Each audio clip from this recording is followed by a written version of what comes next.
Welcome this evening to West Valley Water District. Today is Thursday, September 23rd, 2021. We are having a special meeting. We're having a legislative workshop this evening. This meeting is officially called to order. With that being said, let's start off with the Pledge of Allegiance. Actually, Director Young, if you could lead us in the Pledge of Allegiance. All right, join with me. Ready? Begin.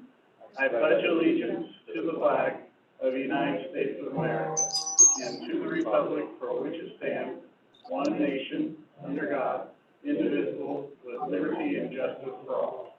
Okay. All right. Thank you, everyone. Oh, next up, we actually have Pastor Bratton from Grace Community Baptist Church with us this evening. Pastor Bratton, are you on the line? Yes, I am. Can you hear me? All right. Hi, yes, we are. I'm blessed to have you in the house. How are you doing this evening, Pastor Bratton? I'm doing well this evening. Thanks for the opportunity to serve. All right. Thank you. So we can please move forward with the invocation. Okay, will do. Heavenly Father, tonight I pray for the West Valley Water District. I pray, God, tonight that you'd help them, guide them, give them wisdom, Lord God, to accomplish what they need to accomplish. Grant them courage, Lord, to make any tough, critical, and crucial decisions. Show them, God, how to make vital pivots to new directions, whatever it takes, Lord, to make sure they're doing the best job they can to make sure that the water in the area is the best possible, Lord God. Thank you for the leadership, the guidance, and strength, oh God.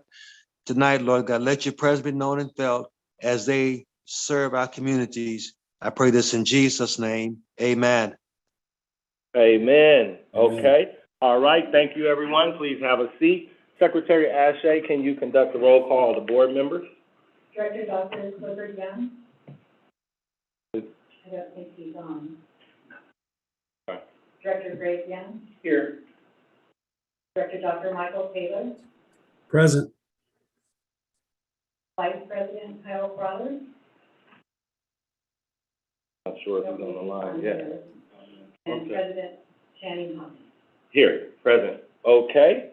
All right. Now we're going to move on to adopt the agenda. So moved. All right. Is there a second? I'll second it.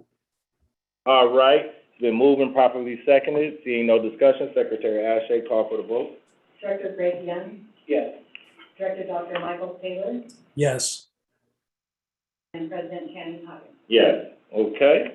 All right. Moving on to public participation, Secretary Ashe.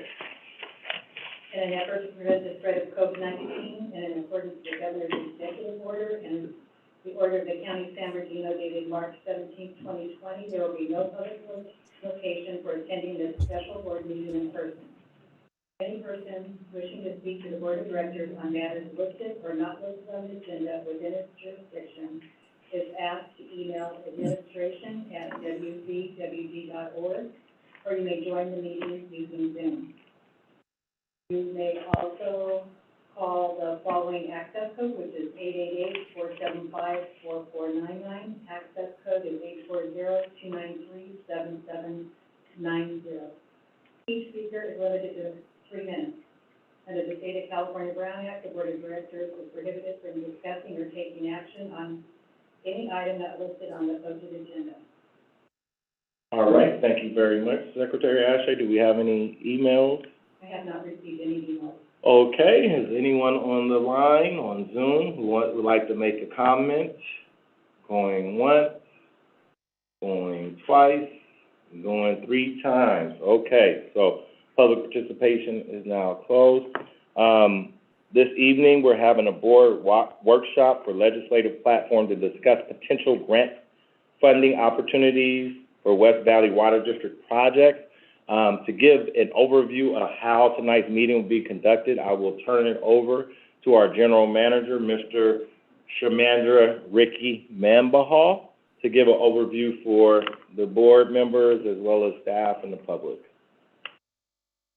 Good evening, board, staff, public. Thank you, President Hawkins. Welcome to our legislative workshop kickoff meeting.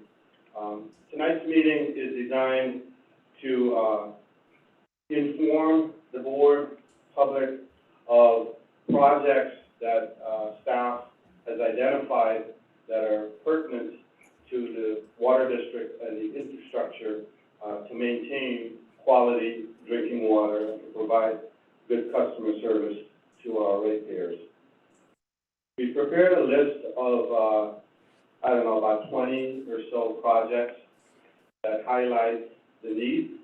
And it's very appropriate at this time to engage and kick off this meeting, this legislative workshop, because there are a lot of activities at the state level and at the federal level. And tonight with us, we have our federal lobbyist, Mr. Jamie Jones, and we also have our state lobbyist, Senator Richard Polanco, joining us to give us some in-depth analysis and conversation as to how we can achieve some of these funding for projects that we have listed. It's also an opportunity for our board to take a look at what staff has done, digest, provide feedback, maybe reprioritize, and also provide input as to projects that they also would like that we have not listed on our list. So it's a kickoff, it's a conversation. There's really no voting action that's required, but proactiveness kind of would get us ahead of the game, because there are a lot of agencies that's going to be competing for these funding. So I thought it would be great for us to get started and try to get ahead of the game. In your packet tonight, everyone has the list of projects, and we've also placed some potential priority listing on each of the projects, and we've listed them from number 1 to number 3. There, again, was decided and selected by management. They're not set in stone by no stretch of the imagination. So I will turn it over to our Assistant Engineer of Operations, Engineering and Operations, Mr. Van Ju, to go through some of these projects and give the board a little bit more detail on the needs and purpose and why we've selected them for funding. Van? Thank you, Ricky. Mr. President, members of the board, good evening. Wait, As Ricky mentioned, this is I apologize, Dan. Mike, were you gonna say something? Oh, no, you're good? No, I'm Oh, fine. no, you- Oh, see my you hand made a go like motion. this. I Sorry. saw his hand go up. and I so do want I to say, apologize. I do want to say hi, Jamie. Okay, and so Ben, I apologize for stopping you. I thought he was, please continue. Sure. So the 20 or so projects that Ricky mentioned are, of course, in the packet for everyone to see. There's about 4 pages of projects. I'll be relatively concise, and rather than go through every single project, I'll go through the priority 1 project. And I believe there are 2 projects that may not have been presented to the board before, so I'll just say a couple words about those. And there's questions on any of the projects, whether it's priority 1, 2, or 3. Myself and Linda, both of those, just for me, further explanation that might be the first project on page 1, the priority 1 group project. The first one is the Oliver P. Romer Water Filtration Facility Expansion Project. And that project is well known to the board. We've been working very diligently on that, both staff, engineering staff, and operations staff, and our consultant. That's a very important project to the district that will increase the water supply by a good 7.2 million gallons per day. This project is strongly needed for water supply, for water reliability, especially in light of the massive amount of development that we're seeing in our service area.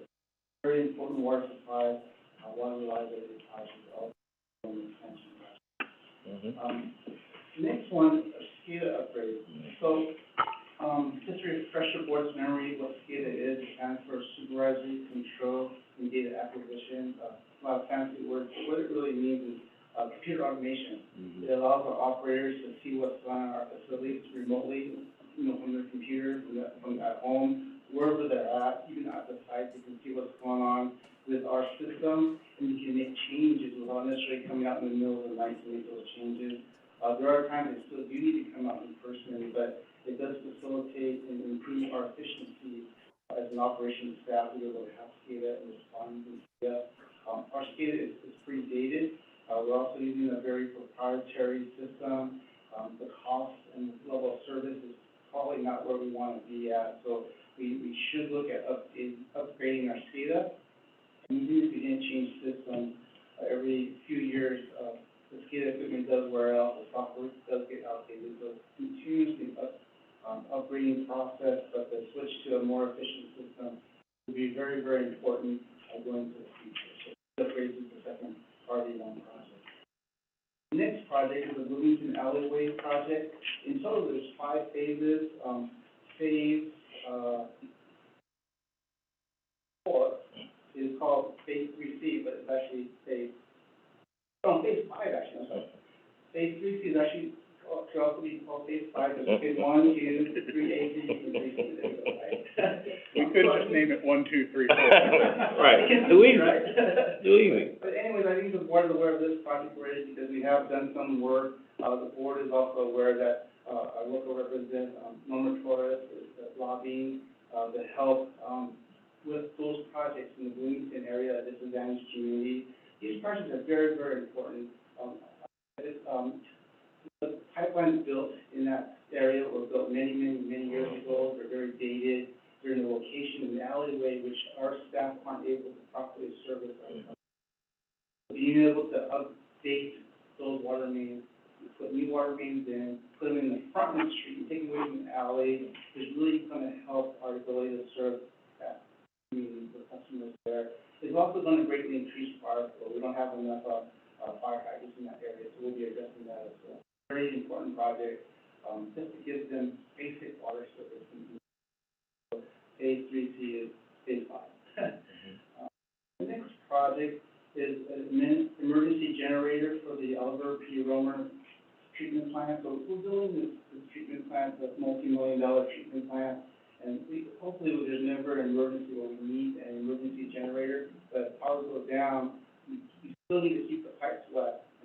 And to keep the pipes wet, with no electricity, the generator would really come into play. So it's an insurance policy, it's a fraction of the cost of the total project, but it would come in valuable should an emergency happen, we're out of power. It's great to have the generator available. So that is that project. So the next project is the groundwater replenishment basin. So, I believe our production supervisor, Joe Shack, is not with us at this meeting, but Director of Operations, Joanna's here, and what they keep preaching to me every day, we're having problems with our groundwater wells, not because they don't work, because the levels are so low. The reasons they're so low is unfortunately, we're not capturing enough recharge there. I mean, new water is not filling the basin. Basically, what the rain, it's basically stormwater. Stormwater going into basins recharges or replenishes the basin, and though we do have some replenishment going on, purposely building replenishment basins is really going to help replenish our groundwater basins, which is really our number one asset here at the district, a local source of reliable supply. So having a groundwater replenishment basin is really greatly help our operations and the water supply reliability to our customers. Linda's actually working very diligently with one of our developers. There is an area where we have located a basin, and so to be able to identify funds to develop that project would really be great and be a home run for us. The last priority 1 project has to do with water use efficiency, sanitation, and conservation. So this one thing to build infrastructure to put water in the pipes. That obviously is our key objective. But another way to increase the supply, so to speak, is to decrease demand. So to teach our community, our ratepayers, how to use water more efficiently, will reduce our demand a bit, and providing programs to incentivize them, whether it be turf programs or high efficiency washer programs, or I guess in the older days, toilet programs, whatever it might be. Every little bit helps, and this conservation has to really help and to promote conservation and just good stewardship of water is really important. So that's why that is a priority one for us. As mentioned, there's a number of priority 2 and 3 projects. I'll skip over them for now, and in Q&A, be happy to cover any that the board might want to talk about. Before I turn things back over to Ricky, let me introduce you to 2 projects, the last 2 on your list. These 2 projects, I don't believe have come before the board before, so I just want to point that out. These 2 projects don't have a priority number, you see TBD by that, because we're looking to the board to see where you might want to put them. The first one is green space, right? So obviously we have a lot of gas guzzling vehicles here at the district. A lot of public agencies are looking into electric vehicles, a cleaner source of energy, and there is cost, obviously, to switch over from gas guzzling cars to something more environmentally friendly to electric cars. So we'd love to TBD just to, give the board an opportunity to provide input and direction to staff of how you wanted to pursue this as a 1, 2, or 3 project. But going green does seem to be the future that most public agencies are pursuing. So it really makes sense for us to consider it. The last project here is a big, big project. So it's turning, there's also some of our customers are on a sewer system. Some, unfortunately, are on a septic system. In the Bloomington area, I understand that many, if not all, of the Bloomington community is on a septic system. As a water agency, we also have the, what's the right word? The Robert's not here. We have the powers. We have the powers to also provide sewer service. So should we want to provide sewer service, we can. But as the board knows today, we're only a water agency, we're not water and sewer. There will be great costs to convert over these septic systems to sewer systems, but definitely that's something we have the powers to do. Should we want to pursue that and provide that service to that community and beyond, within our boundaries. So since it's such a large project, I think we're talking over $100 million. Access to a treatment plant. So that's something that staff wouldn't be right for us to either priority 1 or something like that without board direction.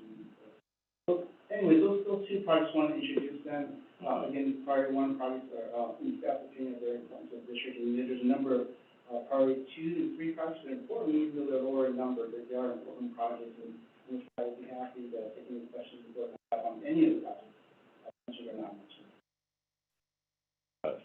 Okay, Director Young, did you have some questions, input, feedback? First I'll just thank all the staff and our legislative advocates for their help on putting all this together. I think it's a great starting point. And I really don't have much disagreement as far as what you listed here or the priorities. As someone who would love to see that last one maybe come to fruition one day. I'm like, that's like a 4 maybe, It's tough. because honestly, it's like the stars really have to align, I think, for something like that. And I know Jamie and I have talked quite a bit about this potential, and there is funding just for sewer type situations, but I think, we are a water district first, that's our priority, I would say, but if the right confluence of opportunities came our way to where it could really significantly underwrite a lot of this cost, it could be, I think, a potential, because for me, it's not simply just providing that service, it's expanding our footprint in the area. It expands our opportunities at the state and federal level by being in the sewer business, but most importantly, it helps groundwater quality. Yeah. And for me, and actually one of the things which I actually wanted to kind of pitch as something to add to the list has to do more with the water quality, which this septic situation ties into. And so if it's okay, Mr. President, if I can kind of make my, okay, so just bear with me. I want to give a little back history here, especially for the other board members. So when I first got on the board, we were just kind of getting into this mindset, and they had been for a bit.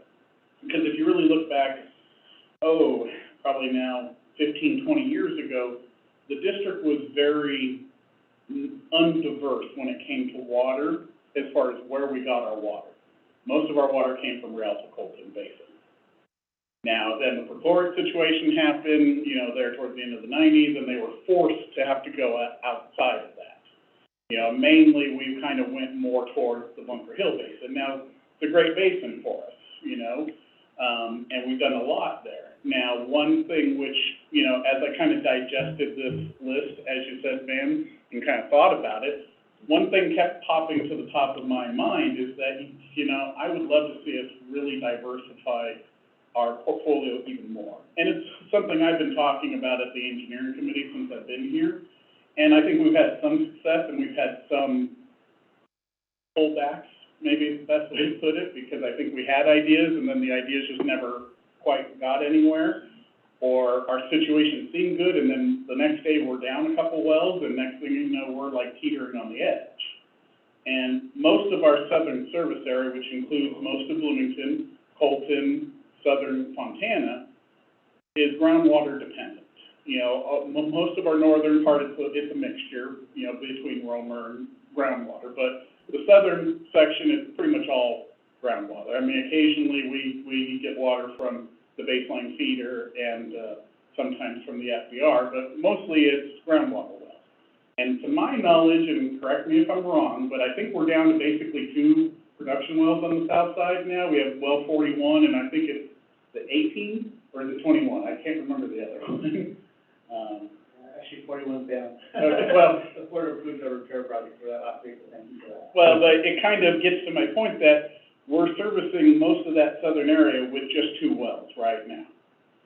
Now, to me, I could say, well, we should at least have another well as redundancy, but I think it comes to a bigger issue of we have what's, you know, we have two groundwater wells, one which we pump out of, one which we don't.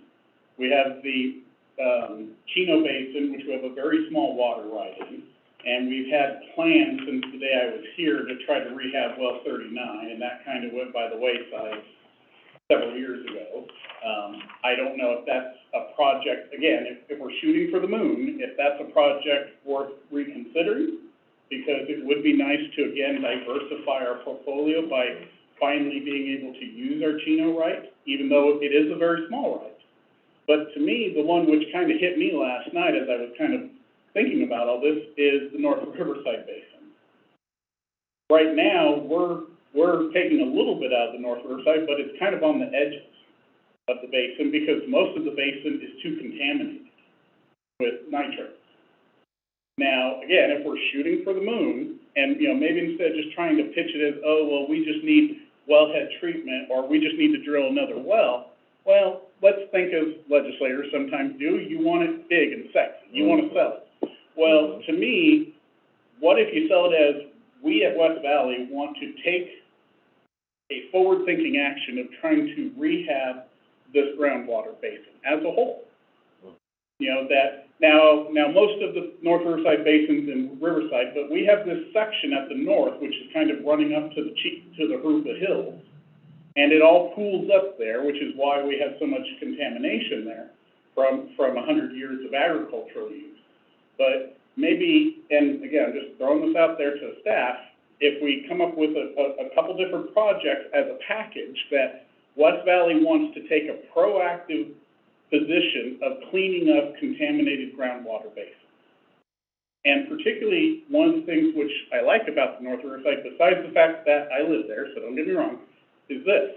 Right now, you know, it's like one of the first ones which you had on the first priority list, which I actually agree with, is this groundwater replenishment basin.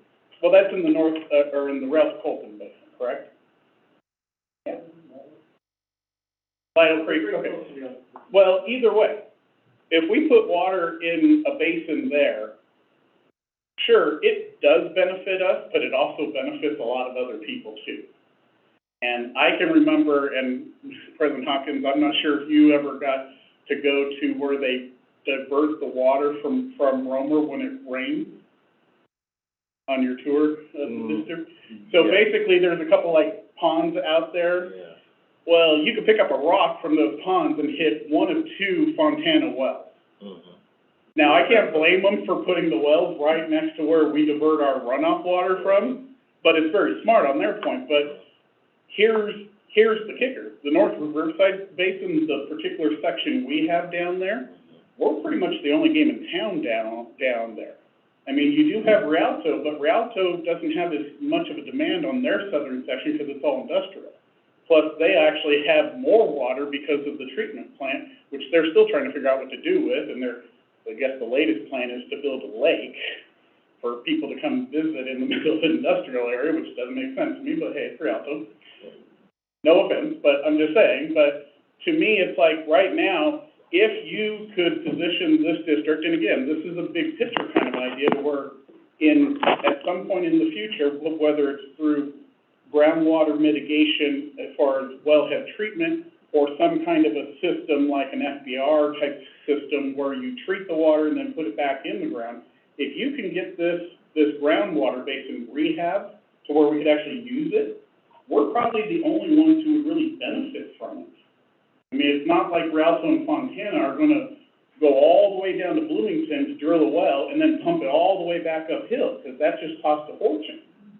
So, again, kind of a harebrained idea that came to me at like 5 minutes to midnight as I'm trying to fall asleep.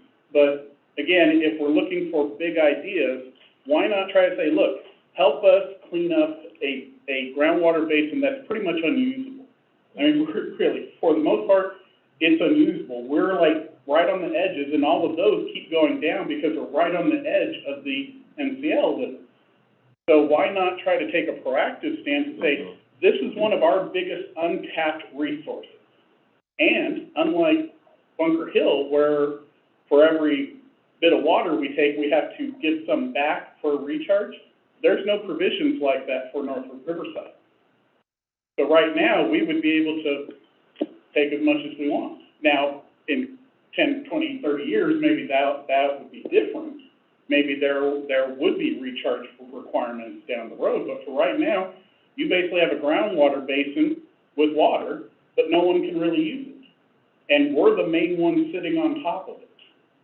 So that was just kind of my idea.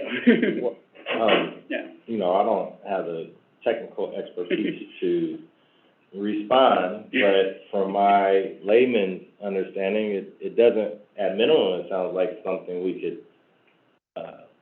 unless staff already has an opinion, something we can at least study to see if the feasibility of doing that and what it would take, right? Is that something we could at least look at, unless staff already has, you know, Yeah, or if you want to bring it to the able to engineering respond committee to? to put together some ideas We've even. been looking, we've been actively, Linda and I have actively had meetings about that retention basin in Ohio Creek area. So those are every 2 weeks, we meet with the developer, Valley District, and City of Colton, the joint partners in that project. So very much moving forward with that project as much as we can. Okay. We'll be happy to give the engineering community an update. Yeah. And in the South area, yeah, we do have some vulnerabilities, but Joanne and her team have been working really hard to bring up wells that in more recent times haven't been on. For example, even the 41 down, it was running, I guess in previous years, it was running. She brought 33 up online recently. Recently, the board also approved ETA at one time there, so another source of supply. And FDR was down for a good year, and now it's running PG right now. We're in good shape. Well, I'm not doing a saying great we're job. like out of water, I'm just saying, wouldn't it be Right, nice if right. we could use that? Right. Yeah, and Van, I think, you all, the staff, you all have been doing a great job, you know, with all of the challenges in this basin and, you know, bringing the wells back online and being able to work as a team. I think you all have been doing a fabulous, phenomenal job in, supplying water here for the ratepayers.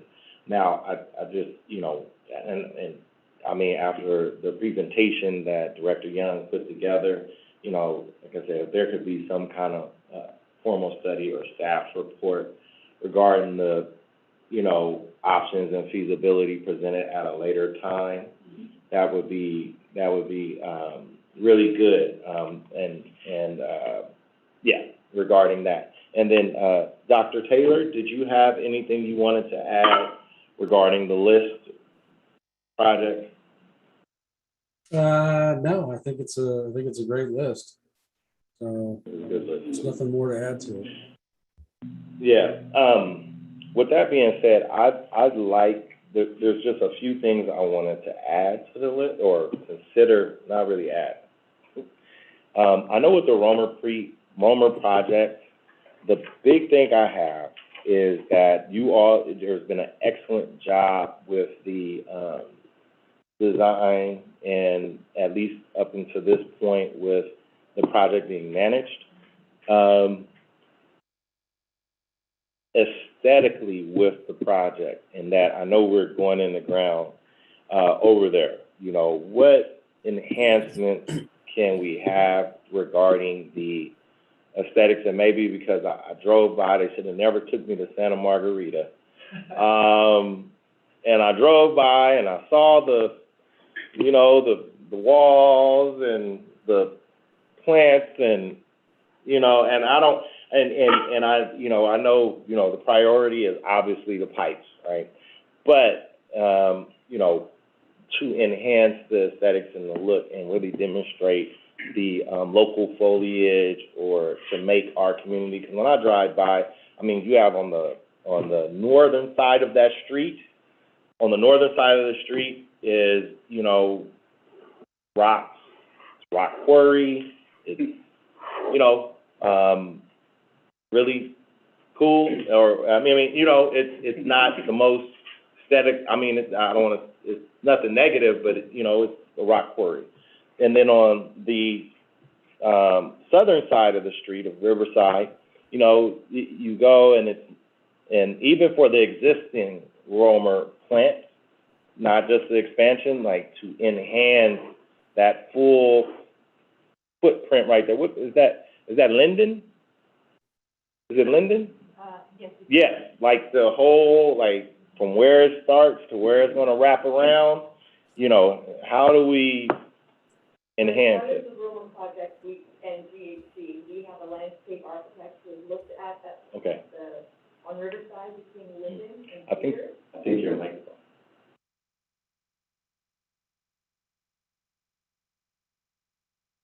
oh, Is this better? yes, Okay, I'll There you just go. talk louder. okay, We had a landscape architect take a look at the area in front of the Roma between Linden and Cedar on Riverside Avenue, and we're looking to enhance that area with Okay. curb, gutter, sidewalk, and new landscaping.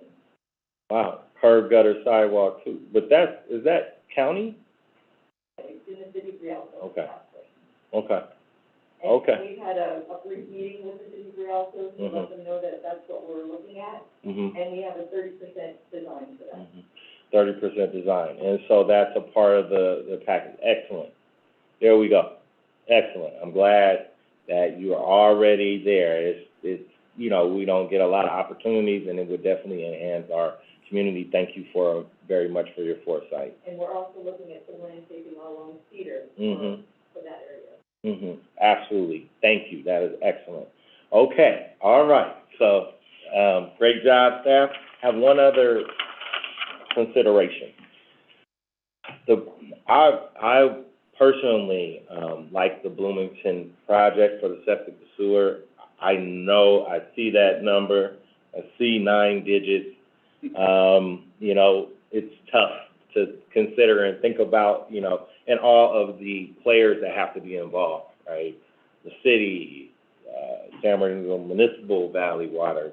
I mean, there are just a range of players who would have to be involved. I didn't see, there are some areas in the north end of Rialto that are pockets where they are on septic tanks, but they're considerably smaller areas where we don't have nine-digit costs, but we do on the north end. I know off of Linden, I know off of Sycamore, on the Sycamore south of the 210, and then of course obviously in Country Club. is there a way to look at some of those projects that are currently on septic because they're smaller and we can kind of deal with those pockets to be able to at least address those areas? Would like to give staff direction, to probably poke around a little bit.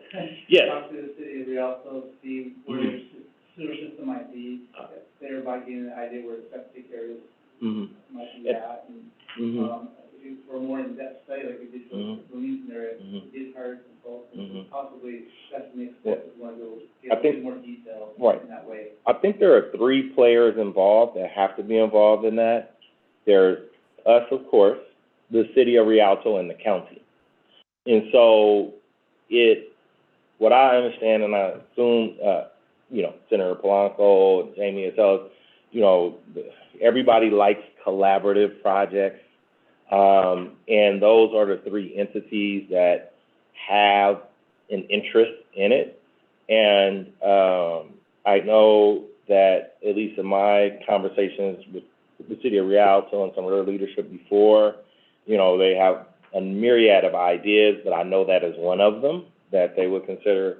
And I think that as well, the county, would consider it too. So those 3 entities all have a vested interest in seeing that happen. I think it's considerably, more at least, versus all of Bloomington, seems more manageable. And so I don't know if the first step is going all the way to do a feasibility study, or is it just, we have a meeting, we talk about it, we get the right players in the room, and then, because it wouldn't just be us, it's all 3 of us, pitching, we all gonna, bring something to the party, right? Mr. President, I think that additionally, we also probably need to look at LAFCO on that one, because I do know that LAFCO is extremely specific as far as Bloomington, and that we would be one of the agencies which could provide it, but I've never heard them give the same kind of declaration for any remaining pockets in North Rialto. So I would say before maybe we get too far down the road, we should double check that. Well, yeah, and but I would be willing to certainly take a look at it. If LAFCO doesn't say, no, it's not our area. Right. I think we provide the, well, we might provide the water. Right. But right. And so, but figuring that out, I definitely understand, of course, you gotta, LAFCO, you have a range of entities that have to be involved in order for us to pull that off. I just know that we didn't even really talk about sewer until LAFCO basically declared that we were a potential party that could provide it. So I don't know if they've ever ruled on these parts of Rialto or not in that respect. That's all I'm saying. And so we might want to double check that. I definitely will be a part of the process. But definitely, who has jurisdiction is a key part of us getting this done.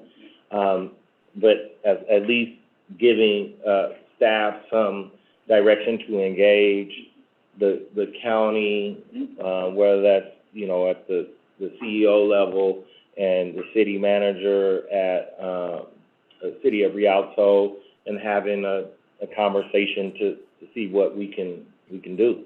We're not even at the place of saying, all right, let's get the feasibility study. Let's just see if all 3 of the potential partners have an interest, and then we'll come and update the board. The other thing that this goes along with the Green Fleet, this is definitely, I believe the state has money set aside for Green Fleet and low emission vehicles. So this is definitely something that we need to explore, and it's very much about the future. I would encourage the board that, this is something we definitely need to review and look at is the future, along with electric vehicles, and there is funding out there in our state right now too for electric vehicle stations. And they are trying to allow public entities, to pay or, subsidize in some way for them to be able to do it, as well as the vehicles. Look, it's from the settlement, if I recall, the settlement they had from Volkswagen was the one that created that. I'm not sure if all that money is gone, but There are still some funding left. yes. Up there, and, interestingly enough, we're having this conversation, Mhm. Today about some of those. The board did, approve our battery pack Mhm. system, and I'm also in conversation with those folks about charging stations. But as soon as we get deeper into that, then, Mhm. an update will come to the board. But Mhm. at the same time, I am also I reached out to, Aqua. Mhm. They provided me with some contacts at the state level regarding, green fleet vehicles, so I have to make that, Yeah. that connection. Right, and well, if you got the number, that is great, but, Senator Polanco got the number, it's done. So, yeah, just looking at that, and then along with that, the building itself. So, I know I'm opening up a can of worms, but the building itself, I don't know if there's funding or if that's something we have to look at, and, helping to green the building, whether that is making it more, useful with hoteling stations. We're in a different world when it comes to, telecommuting. We're in a different world with different, with some of the space that we're using and how that works. I don't know, if this is the appropriate time in this workshop to bring back microfiche. I don't know if the state is allowing for us to get on the cloud and that kind of stuff, but the building itself and how, if there's some funding that allow our building to be more energy efficient and less of a carbon imprint, if there's funding to help us as an agency be able to do that. That's my final thing, as far as any comment I wanted to make. But this is a very comprehensive list, and it is an excellent job by our team. I know when I got on that board, we hadn't had this kind of agent, we hadn't had this kind of, direction and options available, and it's very good that we do. Oh, the one last thing is, I do see on here there are some collaborative projects where we do mention other agencies, but our adjacent agencies, have we spoken to them about collaborative projects where we can jointly lobby, we can jointly work with them on some projects? I know one or two. I see one with Muni on here, but is there a broader conversation with the city of Rialto or with Colton? I mean, I know you brought up that we've been having some conversations, but what are we aligning with them to make? We haven't gotten to that stage Okay. of the conversation just yet. Ben and Linda are, involved, heavily in the, coalition, Mhm. to create, Mhm. an avenue to, move that ahead. Mhm. But that's in the works, probably the next phase Is- of communication. Okay, we have to figure out what we want to do in our house first before we go to the neighbor. But yeah, that's something to consider, because that's what everybody says, having collaborative regional projects, that's what they want to support. And so if there's some overlap with our, partners, to the northeast, southwest, let's see where we have some overlap where we can do some stuff together. Okay.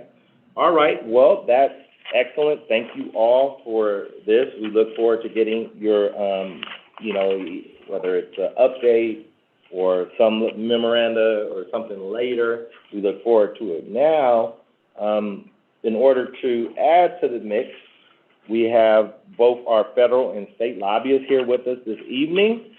Thank you all for making the time. I know being away from home and your family is very difficult, and to come on here to Rialto, we hope we're treating you well.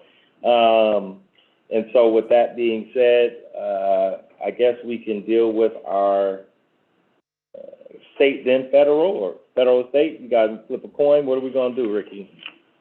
I'll make the nomination to go with the state first, since they're closer. No.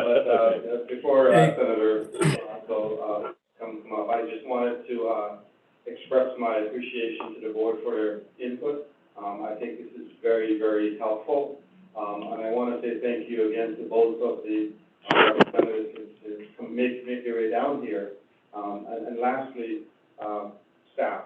They did a tremendous job in a short period of time to put a comprehensive and an equitable list, and an attainable list together so we can have this constructive workshop. So thanks to everyone, and now I'll invite Senator. Mr. President? Mr. President? Yes. Oh, yes. Dr. Taylor? I just wanted Sorry about to that. I just wanted to recognize Senator Polanco. I didn't see him there earlier. I've seen his list, looks great. And I know we can expect great things from him, as well as Jamie, who's there, had to fly out. Thank you guys for being there tonight, and I really look forward to your presentations. That's it. Thank you. Thank you for your comments. I appreciate them. Mr. Chairman and members of the board, I'm very happy and proud to be here this evening. I'm going to present in a very brief form.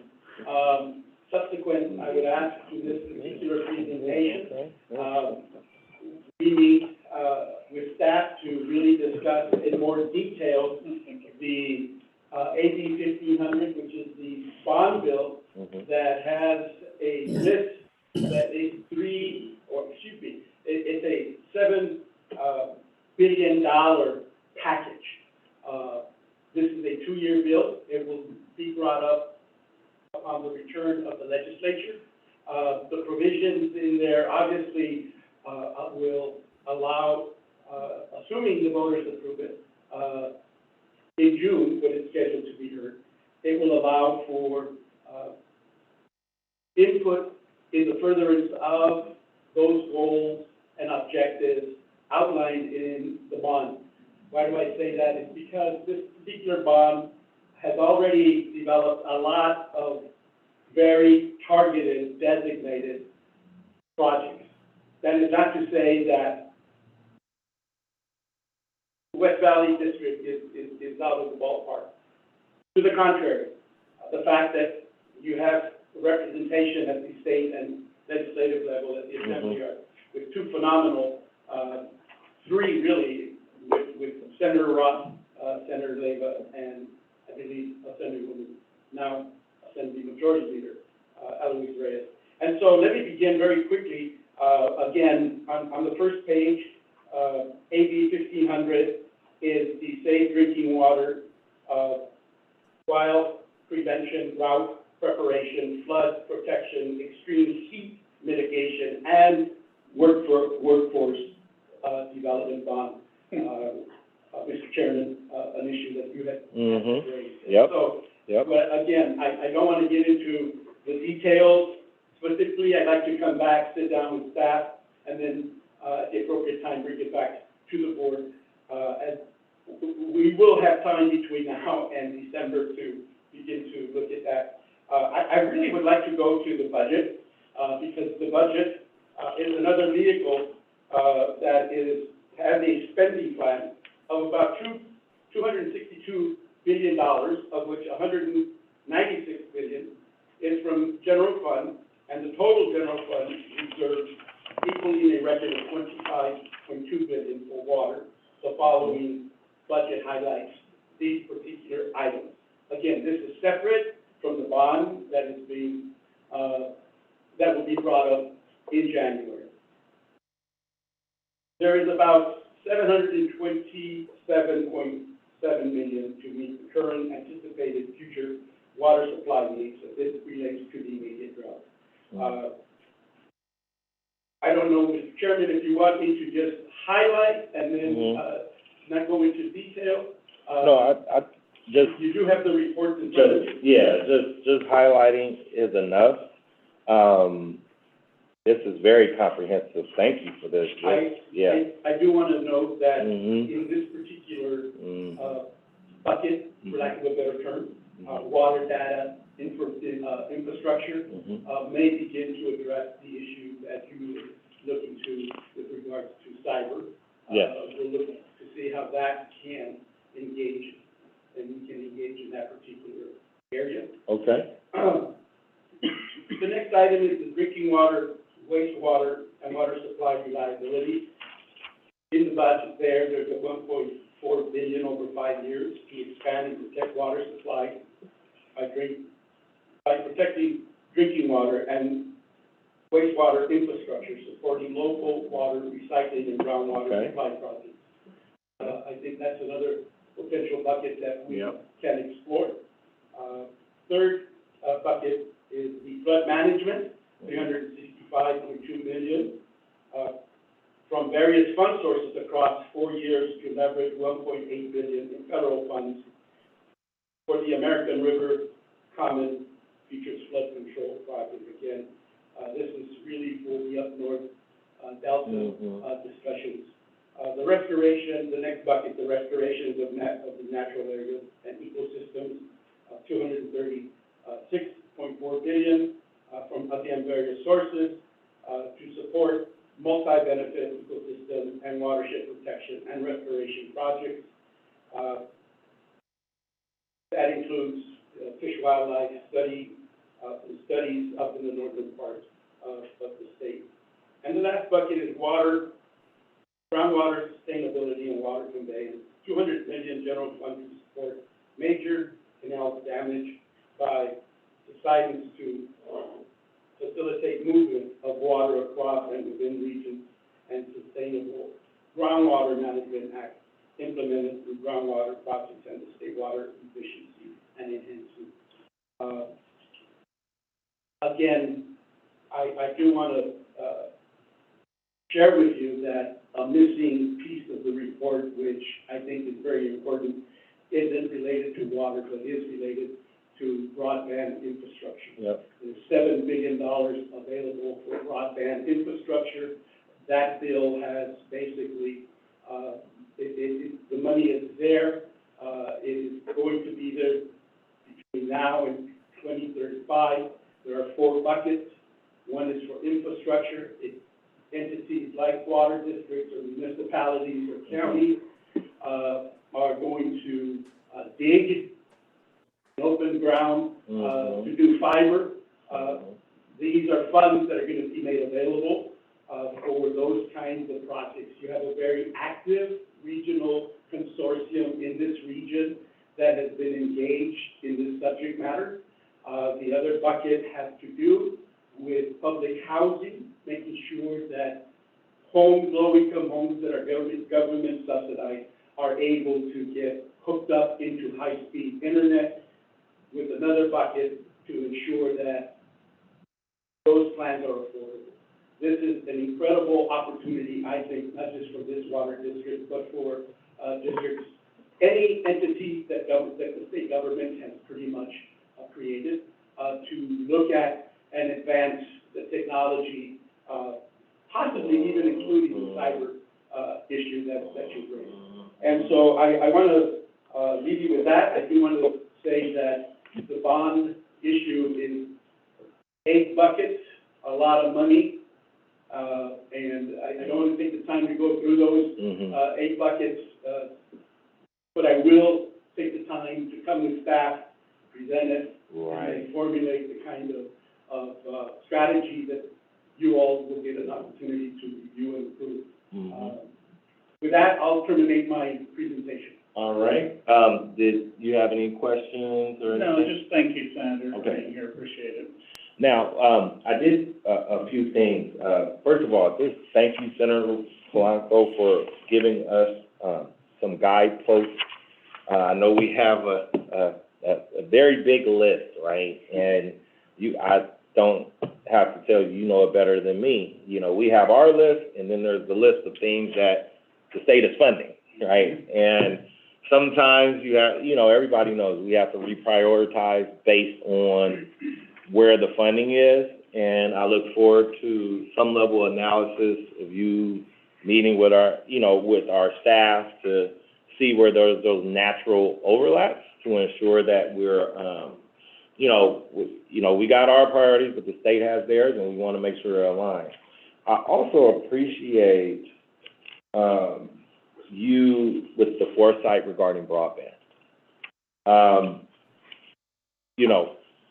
And that's why we're very fortunate to have you here with us, because that broadband, and even what we're doing with going Romer, our field with Romer, and with what we're doing with the curb gutter sidewalks, or even if we were to do septic sewer, that kind of program, that kind of with the broadband infrastructure, you can piggyback on because you're opening up the ground, or somewhere where we have some cells, where we have towers, wells, and we have some rights, and, these folks are always looking for another opportunity to be able to expand and enhance their network. So, I don't know how we analyze, how we leverage where the state is with that large amount of money. I know that a lot of the conversation in broadband right now is particularly with rural districts, right? If you're out in, Needles and all those kind of places, everybody, what COVID opened up was the fact that there was a limited access. But here in the urban areas, we have just as much, if not more, limited access with broadband. And when you look at the business opportunity, right, they say, these warehouses are logistics centers. Well, they could be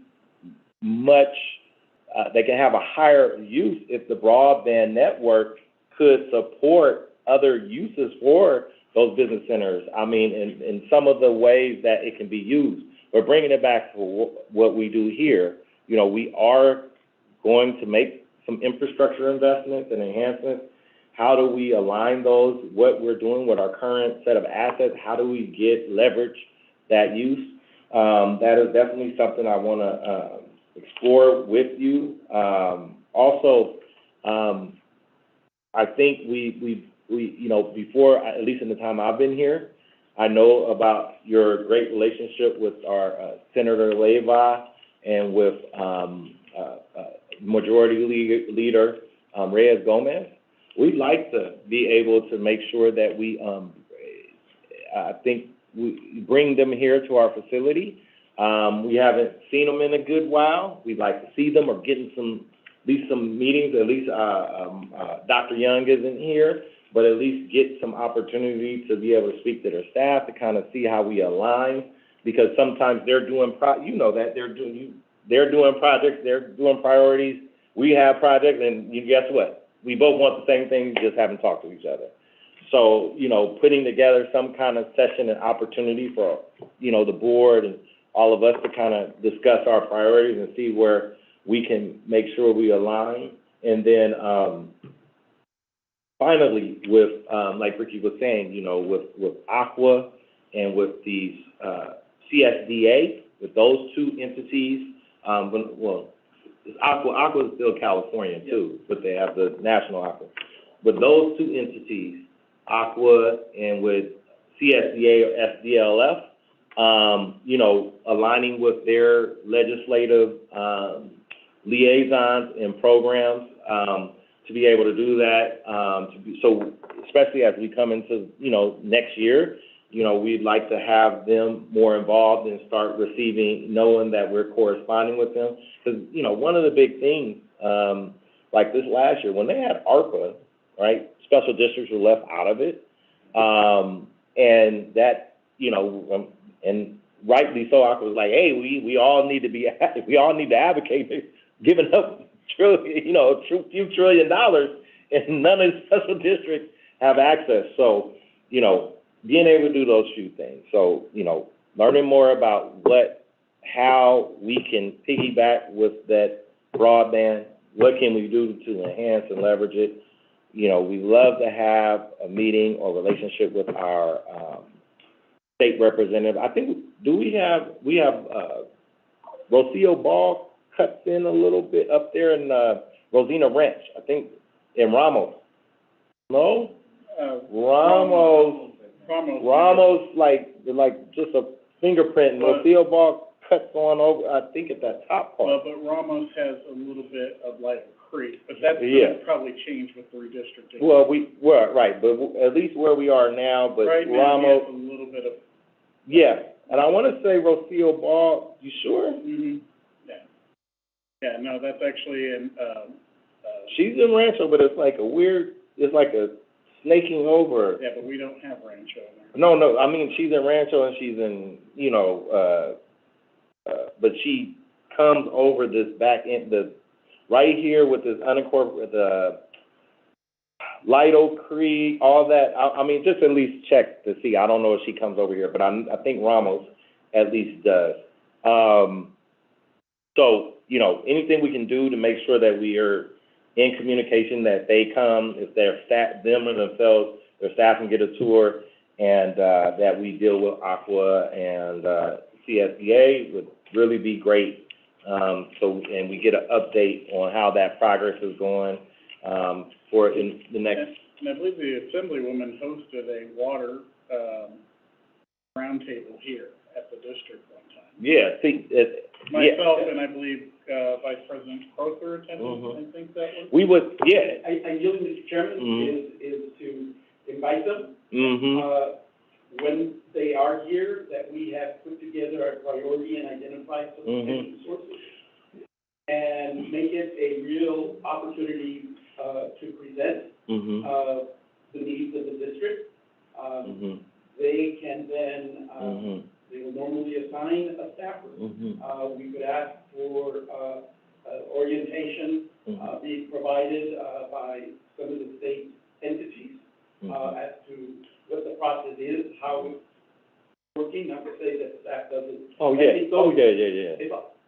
It's about relationships. Right. And so we had, in our previous meeting with general manager and staff and federal consultant, we, on that list was once the priorities are set and we can identify, we'll invite them, come sit down and have a real opportunity to share with them what the needs are, potential funding sources, and they can share with us, this is how we can work together to accomplish what needs to be done. Excellent. Thank you very, very much. Thank you. And one last thing. So I read a report, California Workforce, Water Resource Board. Colton has one of the highest unpaid, utility, bills. And if there's something that we can do to assist that area, I don't know how much overlap we have from them, but that's something as far as with the state folks, we'd like to figure out what we can do to If I'm address. not mistaken, there's a reference to, not particular, or not specific as you, is it the consumer, the shut-offs during? You're right. We're good with our shut-off, Got it. but I don't. There's an element in the bond Mm-hmm. that at least it's highlighted as to Mhm. what it means. We get to figure out, in having those discussions, but Thank- I know that it is there. Thank you so much, Senator Blanco, for being here. We haven't had a state advocate since we've been here, and we're very fortunate to have you be here with us. Well, invite me and I'll be here. Thank you. Thank you. Yeah. Thank you, All sir. right. We can ask, Mr. Jimmy Jones from, David Church to come on. Good evening, President Hawkins and members of the board. Thank you for your time tonight, and it's good to be here, and it's good to see you. With your permission, I'd like to cover. I'd like to go over the district community project funding report that we submitted earlier this year. I'd like to briefly go over the FY '22 appropriation counts and funded projects in the House. Then touch base on the bipartisan infrastructure bill pending before the House and how that impacts water agencies. And then touch base on the federal agency grant funding opportunities current and future. And then finally, put a pitch in for a DC advocacy trip, or trips. And I think those are very effective on behalf of the district. I think elected officials like to meet with elected officials. Not that staff aren't important, they are. But, you know, and I think it's very effective in Washington, and it's also effective for you to meet and hear directly from agency program folks to talk about funding mechanisms that are important to the district and various projects that you're advancing. So with your permission, I'll go ahead and start off with the FY22 appropriation cycle. Normally, we have several months to put it together, and I want to give kudos to not just the board, but your staff. I think your staff really did really yeoman's work by putting a very good, solid list of projects that we were able to present to your congressional delegation in a matter of weeks. And it really is a testament to your organization and how you presented that. You know, we had to have letters of support, we had to submit forms, everybody had slightly different forms. I mean, anyway, I won't go into the detail of belabor this, but you really did a remarkable job, and your staff should be commended for that. So for Torres, Representative Torres, we submitted, actually we submitted 3 projects to each of your congressional members. But with Torres, she got one project that was different from the other members, and that was the Bloomington Alleyway Pipeline Project, which is in her district. The district requested $2 million for that project under the Interior Environment Appropriations Act. Thankfully, the Congresswoman submitted that project. She was limited to 10 appropriation projects for her entire district, like every other member in the House. And that was one of the projects that she submitted. So I think that's a testament to you know, the validity of the project that you submitted. So on another project that we submitted was, we asked for $500,000 for an emergency supervisory control and data acquisition system, an infrastructure upgrade. That was I know that Van spoke about this, it's on your master list. You know, that's a very big issue. You know, we thought that we might get a bite on that from some of your other members because of the cybersecurity components of that. And I think that's a very solid project that you know, with your support, hopefully, you know, we could advance maybe in the next fiscal year, in the next cycle, appropriation cycle. We also submitted a request for $550,000 to secure 2 new generators, emergency generators. And, you know, that's something that we have talked about in the past with FEMA as well as Cal OES. And so I think that certainly is a project, and I know that's on your master list, and something that clearly we should be working on, continuing to work on. And then for, you know, Pete Aguilar and Senator Feinstein and Padilla, we did not submit the Bloomington project, but we did submit another project.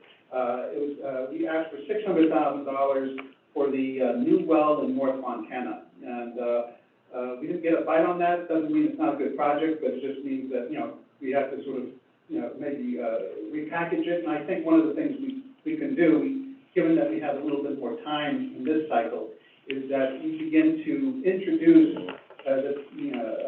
each member's office the project, have them come over, come to the district, and we can give them a tour of various projects that the board members are thinking of presenting in the next cycle. So I think that's to your advantage. As far as the current appropriations update, the House has passed 9 of their 12 appropriation bills. One of them is the Interior Environment Appropriations Bill with a $2 million, what they call community project funding, but what we used to call earmarks, but that apparently we don't use that anymore, so I won't try not to use it. But it is a community project funding request for the district that the Congresswoman has secured. Obviously, there's still a long process, legislative process to go, but the fact that the House has acted on it is a big deal. On the Senate side, the Senate has not acted on any of the 12 appropriation bills, so they're really behind the curve. There's an issue regarding, this week they were supposed to take up two bills mark up two bills. They stopped doing that, they suspended that because there's a contentious argument between Republicans and Democrats, among many things, but this is one of them, involving parity between funding for defense and non-defense programs. Republicans in the Senate are demanding that there be parity between the defense increase and funding increase, budget increase, and the non-defense components. The Democrats in the Senate and in the House have increased domestic side programs by 16% and for defense by 2%. So that's one of the issues that are currently, that both sides are arguing. So that's one of the holdups. We think that, you know, at the moment, the fiscal year starts on October 1st. Speaker Pelosi and Majority Leader Schumer are working on a continuing resolution. The House just passed a bill to fund the federal government through December 3rd of this year. Included that is also some other initiatives, including disaster relief and some funding for Afghan resettlement, refugee resettlement, as well as some other components. And there's debt relief, as I mentioned. That was passed by the House. The Senate is unlikely to take that up, so they're going to have to sort of figure out a new path on that. But anyway, that's the current status. We think that the appropriation bills are likely to be finalized sometime in December. So that's when we should hopefully have know exactly how much funding we get from the project, from the Bloomington Outway project. On the appropriations, I know that I think you have a list of various appropriation accounts and funded projects that have been in the House bill. Just quickly, you have various appropriation bills. One of them is the Energy and Water Development Appropriations Act. The catch there is that in order to have been eligible for anything under that account, that appropriations bill, we would have had to done a feasibility study on one of your projects that would have been approved by the Bureau of Reclamation. The reality is that there's a 50-50 local match on that. So that's a pretty high match. The issue is it's something to consider in the future if we want to position, if we want to try and take advantage of some of these funding accounts. In this case, we would have to work with the Bureau of Reclamation on it. On the Homeland Security Appropriations Act, we did submit funding requests for the pre-disaster mitigation account on FEMA for the generators. But you can see various other projects that have been funded that members are supporting, just to give you a sample of what's going on out there. Just to give you an idea, and because I think your list, the master list that we prepared, fits well with that. We have a number of projects that we can fit in different bills. The Interior Environment Appropriations Act, you've got obviously the Bloomington project, but there are other projects there that we've listed just so that you can take a look and see what other types of projects members are funding, and give you an opportunity to say, hey, maybe we can do something else as well. We also just wanted to highlight under Labor HHS Education Appropriations Act, that's workforce investment under labor. There's some funding for apprenticeship programs, internship programs. So that's something that I would encourage the board to review. We can do that. We have a couple of months to sort of put this list together, so we have time to figure out, what kind of program, if that's something that the board wants to move forward with. And then finally, we have a Transportation HUD Appropriations Act. It does fund, traditional transportation projects, but also under that appropriation bill under HUD, there's something called the Economic Development Initiative Account, EDI for short, and that is a wholly earmarked account by Congress. And, it's very flexible. You can do construction, you can do a whole bunch of things, land acquisition, you can do parks, you can do everything, including various types of water projects. So I just wanted to highlight that to you to show you that, there are different options, and these are things that we can talk about in the next couple of months as you narrow down and focus in on the types of projects that you want to support for the next cycle. Also, the next step is Infrastructure Investment and Jobs Act. The Senate adopted their bipartisan infrastructure bill on August 10th. by a vote of 69 to 30. That means you had 19 Republicans and 50 Democrats supporting a bill, which is unheard of in this environment. They were able to do it, and now the bill is pending before the House, and that measure may come up for a vote on Monday, or sometime shortly thereafter. There's slightly over $1 trillion in that bill, $55 billion for water projects, so that's certainly something we're going to be looking at if Congress adopts the bill. There's more money for drinking water, state revolving funds, clean water, state revolving funds. These are things that we already are investigating for the Romer plant expansion. There's, projects like resiliency and sustainability grants. These are all things that we'll look at and let you know as they become available should Congress adopt the bill. There's a low-income water assistance pilot program. There you go. Which the President was mentioning. This is something that directs EPA to launch a pilot grant program to address water affordability. The pilot program will award grants to eligible entities to develop and implement programs to assist qualifying households with maintaining access to drinking water and wastewater treatment. Assistance could include discounted rates and direct financial support to households or debt relief to water system owners and operators. So that's something that's worth looking at. We're going to keep an eye on that, see what the regulations are. And when a notice of funding opportunity becomes available, we will make sure that you're aware of that. There's also funding for aging infrastructure, this bill. We got that. There's water storage, groundwater storage, and conveyance projects, there's over $1 billion for that. There's, additional money for water recycling and reuse projects, for drought contingency plans, for water and energy efficiency grants. Wow. These are all things that are coming down the pipe and that we will be keeping a close eye on and coordinating with you and your staff to make sure that we take advantage of it if there's an opportunity.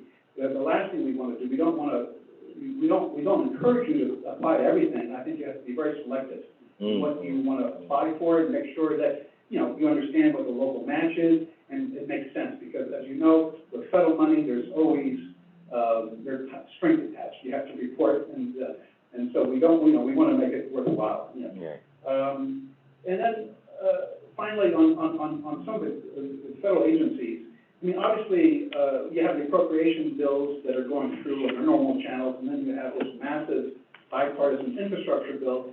And, there's going to be a lot of money pouring into various agencies for water-related projects, such as Title 16, that's the Water Reclamation and Reuse. That's a program under the Bureau of Reclamation. In order to access that, you really have to work through the Bureau of Reclamation. You have to have either be a legacy project, which means that Congress has approved the project, or you have to have submitted, as I discussed earlier, a feasibility study on a project that you have gotten vetted by the Bureau of Reclamation, and then you're in the queue for that kind of money. The challenge there is that under Title 16, the feds only put in 25%, so that may not be worth pursuing, but you should know about it. And if we want to position one of the projects for the district, then we will have to work through the Bureau of Reclamation. We can work through the Temecula regional office and start that process. But we don't have to make, we don't have to make a decision tonight. But those are things that we can think about. There's, again, additional money for the Water Smart programs, and I think those are certainly, the water energy and efficiency grant programs. I think, and the drought resiliency grant program are two grant programs that we should be able to target to subsidize your Romer expansion projects. Because I know that you were going to get loans for that at some point, but if we could reduce, your exposure on that, that would hopefully, at least help the district. There really are, there are a number of different programs out there. I don't want to belabor it, but there are going to be a number of opportunities, and we want to, we'll be working closely with their staff on that. And as the months, progress, and we have a better feeling and understanding of exactly how the money is being dispersed and where it's going. The issue, as you well know, it's true in Washington, that's probably true anywhere else, is you follow the money. There you go. And then finally, with your permission, I just would like to, again, make a pitch that you continue to engage in DC advocacy trips. I think those are really important. I think they matter to the district. They matter to your success in securing funding and understanding the various programs and policy interests of agencies and the administration, because as you well know, every administration has different slant on things, different priorities that they want to push, and they're in each respective grant program. So I really think that it's helpful for you to not only meet members, I know you can do that back home, but you're meeting members and committees, and you're meeting with agency folks, and community organizations that have an impact on what you do here at home. So, I'm more than happy to answer any questions, or if not, you know. Just thank you for being here, Jamie. It's good to see you, and glad you could come all the way out. We do appreciate it, and I appreciate the hard work you and your team have put into helping our folks. And like you said, we kind of got in there really quick on some of these, which is great. So we appreciate all the hard efforts you and David and everyone have put in on your guys' end. And I look forward to hopefully joining you in DC. Hopefully the next time we schedule something, it's not when I have a medical conference I have to go to like the last time. And then I know we had COVID and there really wasn't an opportunity, but maybe from the sounds of it, when some of these things start coming together by the end of the year, maybe there might be an opportunity for some of us to come back and help give you an extra push. Absolutely. Thank you for coming. Absolutely. Well, I see, Vice President Crowther on the line. Vice President Crowther, did you want to say anything or, regarding, Jamie's presentation?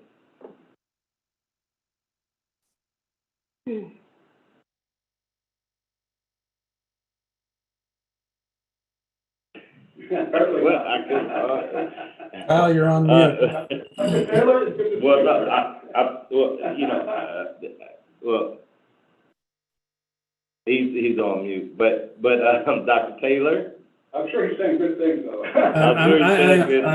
I'm sure he is. Excellent presentation, Jamie. Looks like we've got a lot of potential for bringing some funds to the district. I also want to reach out to Senator Polanco. Your presentation was equally as excellent as Jamie's. Very well done, very well said. And we're looking forward to making some trips to Sacramento and making trips to DC as well to meet with our other fellow elected members out there. Because I recognize the many times that I've been there how important it is to meet with them personally.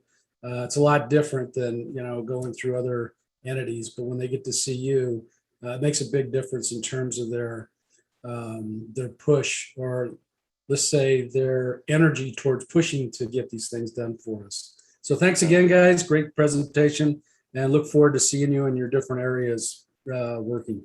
Thank you. And then, Jamie, just thank you for your advocacy and your work, and what you've done to make an impact in our region.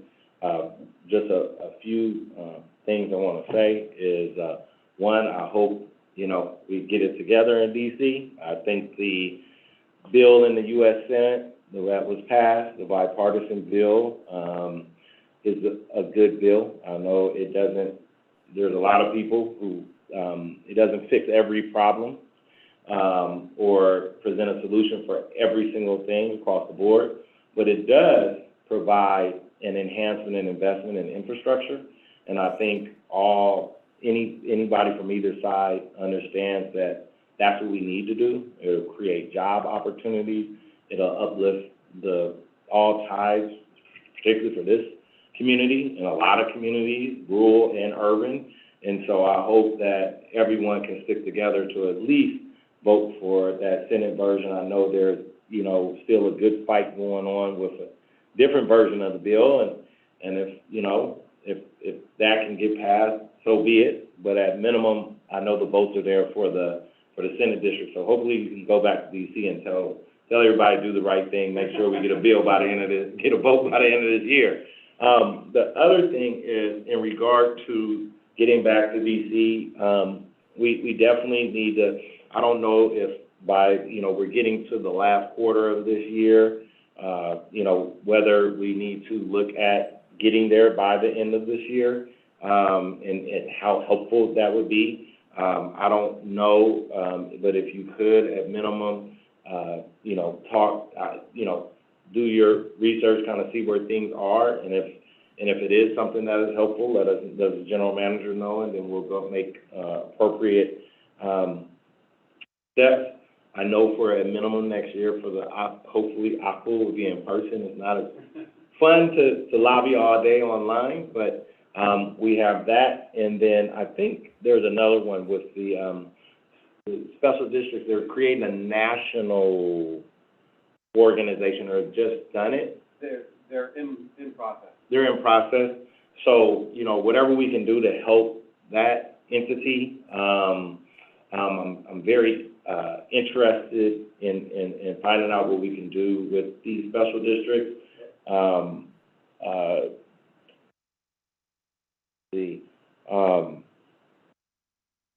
Also, we did a good job, I think, for learning about some of the apprenticeship programs that the Hispanic Caucus, Black Caucus, and others were putting together. So I don't know what they have regarding water, but based on the populations in our community, if they have any new updated reports regarding water in those communities. And then finally, you know, I think we have Senator Padilla there now.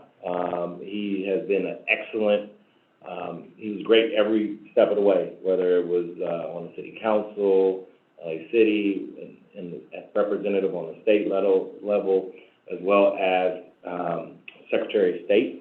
And him as a U.S. Senator, I know we have a big state, a lot to get around, but, you know, we want him to get familiar with little old West Valley. And so we definitely want to see him and engage with his office. You did an excellent job in making sure we had been engaged with Feinstein office and all of our local representatives. But I know he's new and kind of getting there, but we, you know, definitely want to start establishing a rapport with him in this little area. And outside of that, just thank you for the work that you're doing. Tell Mr. Church I said, hey. And just look into whether it, you know, like I said, it makes sense if we need to get to DC to tell them what to do with that infrastructure bill. We're ready to go. Yeah, good to hear that. All right. And I'm glad you mentioned, Senator Padilla, it was not an oversight on my part. Mm-hmm. He has submitted, two of your projects, and pursuing those. One is the $550,000 for the two emergency generators. He submitted $500,000 request, and then he's also seeking the $600,000 for the new well in North Montana. So you already have his attention. I know Great. that they've been working on it. So you've already done a great job. Now you just need to come to Washington and pick up the money. Well, thank you very much. Thank you. All right, Mr. General Manager, I don't know if you had any parting words. If you don't, then that's okay too. Yes, All right, well, thank you, everyone. Thank you. This has been a great learning experience for me. It looks like we have a lot of great opportunities. Now, I know there's a few items to feedback. I don't know if we need a whole workshop again, but we would like to have, I don't know, 30, 60 days, kind of a report so we can have, or update, so we can have some understanding of how things are working and what the game plan is coming into the next year regarding all these matters, and how, our state and federal lobbyists see us putting these requests together. If there's anything we need to discuss, it's never a discussion item in the regular meeting. Yeah, it could be a discussion item in the regular meeting. If you need feedback on something. If you need feedback, and then, again, with both of them respectively, with the special districts, with Aqua, the corresponding organizations, we want to make sure that we're plugged in, and the board has an opportunity to be active and do some letters of support and things of that nature. So Thank you very much for, Noted. and then thank you very much, Mr. General Manager, for putting this together. We appreciate your leadership. And finally, we're gonna adjourn, this meeting this evening, on behalf of our External Affairs, Manager, Director. He's not able to be here this evening. His, mother-in-law passed, unfortunately. And of course, obviously, he wouldn't be here this evening. And let him know that we're thinking about him and his family, tonight. And I don't know if there's anything else, but there isn't.